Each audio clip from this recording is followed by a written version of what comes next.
Meals supplied at a dementia unit are the same as will be supplied and provided at other facilities within the retirement village that the dementia unit is part of, or that is the case in New Zealand anyway. And there's a seasonal variation. So every season there's a separate menu, but the standards apply. For breakfast, you'll still get the porridge in the morning and the toast and the tea and the coffee.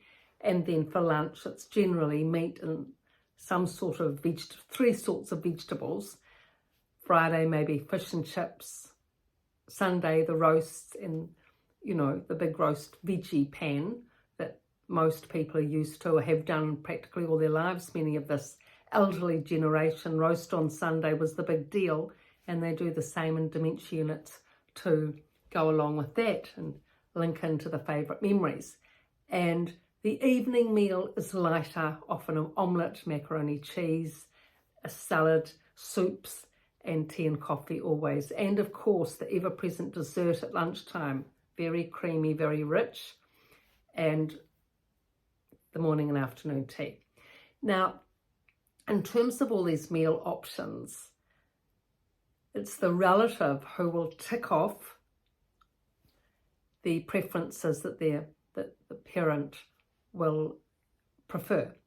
Now, if the relative is not available to tick off the preferences for the mother or father, then staff will fill that in, not knowing, of course, what the preferences are.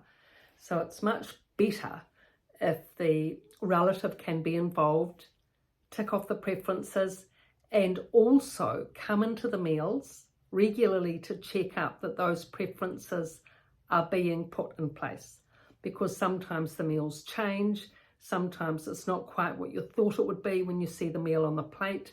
Sometimes there's other choices which you can see your mother would well like, but it didn't look as appealing or attractive on the sheet when you were filling in the form.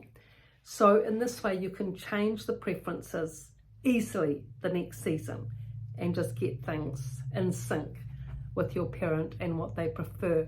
And also you can see what size and portions your parent is being given. I mean, if they're a big eater, they'll prefer to have a bigger size plate, more food delivered. But if they're a very small eater and they're being given a lot to eat, that can put them off their appetite.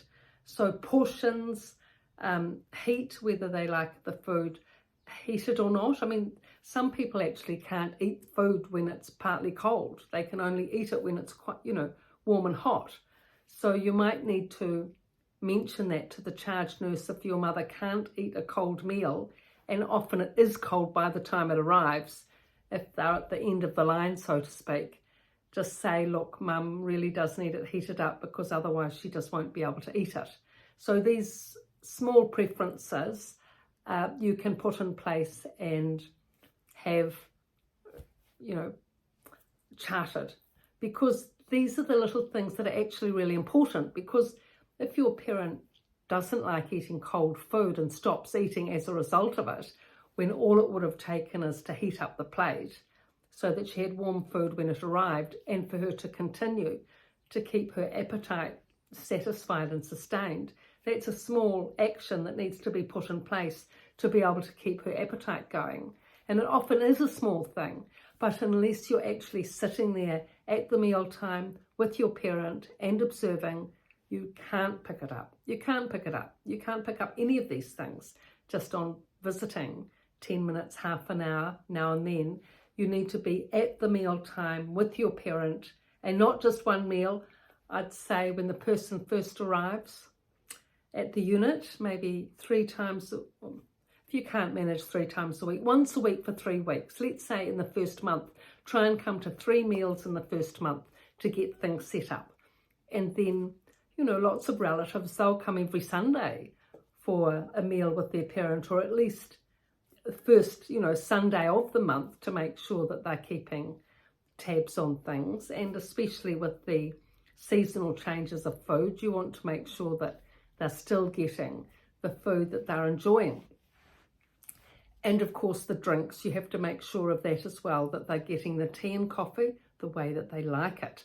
So if you're there for the evening meal and a cup of tea and coffee served, you'll be able to see that, well, mum is getting the right cup of tea medium strength tea, not too much milk and 1 sugar. If that's all happening, great. But if it's not happening, if she's being given sugar and she doesn't like sugar, but she hasn't been able to say that, then you can change it. So at least she's getting her cup of tea the way that she likes it. Now, these things can make a big difference. If you're being given a cup of tea with sugar in it and you don't like sugar, and that's been happening for months, you could put on weight as a result of it when you didn't need to. And also it's not as pleasant or enjoyable having a cup of tea the way that you don't like it. So these are all the ways to be able to help with meal options for your parent in a dementia unit. And I've written at length about these topics in both these books. The Resident's Rise, The Resident's Voice from a Dementia Unit, Everything You Need to Know for a Relative Going into a Unit, and The Resident's Rise, Everything You Need to Know for all the issues that come up in dementia facilities and how you can help. Positive practical techniques to help. Now, I just want to thank everyone on TikTok, that wonderful platform that's just going ahead. I just realised today actually that all the countries that are subscribing and following this channel are actually the channels that I have lived in and worked in throughout my life. The biggest number of followers on TikTok is Australia. 44% of the followers are from Australia, in Brisbane, Melbourne and Sydney. And I love Sydney. I lived in Sydney in my 20s in Paddington, had a physiotherapy practice there, and a wonderful life, bicycling along George Street to the Oxford gym. I don't know if it's there still, but it was a great gym in its day, not far from King's Cross, near Bondi Beach. Such a wonderful life. So when I see all the people from Sydney, I think, oh, Sydney, yes. Well, I hope it's still good days there. It was in the 80s when I was there, and it was a fabulous time. And then also Canada is coming up on the stakes in TikTok. And I lived in Canada and was born in Canada, Fort Erie, Ontario, and lived in Edmonton, Alberta. Freezing. I was there in the winter, minus 30 degrees, waiting for the bus. Can you believe it? No Kathmandu feather jacket, just a woolen jacket and a sort of a polystyrene scarf thing, not enough warmth. I didn't want to spend too much money because I like to spend it on travel, and I didn't want to spend a lot of money on a coat, which was not a good decision at the time. But anyway, I'd survived, and Canada was the land of opportunity, really. Good pay, friendly people, everything was advanced, all the homes were so warm in comparison to London, where everything was freezing. Everything was warm, and there were, microwaves, and everything was electrified and fancified, and it was all very advanced. And what was the third country? No, Melbourne, that's right, Australia again. But I've visited Melbourne a lot, and a lot of TikTokers are on Melbourne, and, London, that's right. So Melbourne, I've taken retreats in Melbourne for Think Strong, Be Strong retreats. I've been across the ditch to Melbourne a lot of times. But the other country, of course, Britain. I lived in London and Putney. In Putney, I worked at the Royal Hospital and Home for Incurables, which is a terrible name for people that had multiple sclerosis and other neurological conditions. And I was there for a year or two. Of course, we love London, all those galleries and museums, and quite a number of people are from England and London, including the regular followers. And I don't know if you like to have your names said or not. I mean, I'm not really up on all this, but anyway, I do know Eve and Violet. Yes, I know they're near London, and they were very loyal followers from the very beginning of this little platform. It really wouldn't have probably survived without you both. So thank you, and please subscribe to the books on Amazon.